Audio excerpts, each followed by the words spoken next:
Hello everyone and welcome back to a new video. In this video, I'm gonna show you guys how to add Lyft gift card to your account. So if you guys want to learn how to do it, just follow the steps that I'm gonna show you. As you can see guys, I'm right now in Lyft's application on my phone and this is how it will look like once you open the app.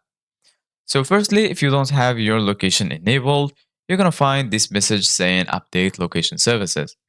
Lyft needs your exact location to find nearby rides.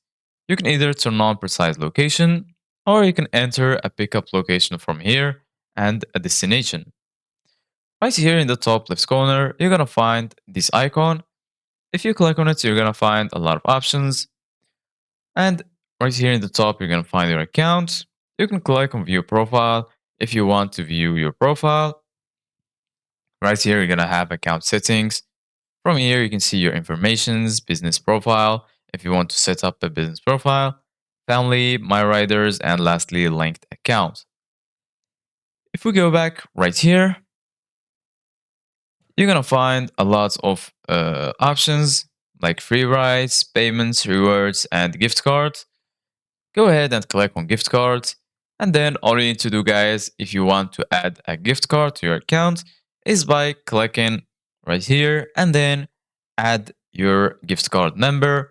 And then lastly, click on redeem and you will add Lyft's gift card to your account. You can also click on rewards from here. If you have any promo code, you can click on add promo code and then add it from here. And lastly, if you want to add a payment method, click on payments and then you can add your payment method from this place. So this is it guys for today's video. Thank you guys for watching. See you guys in the next video.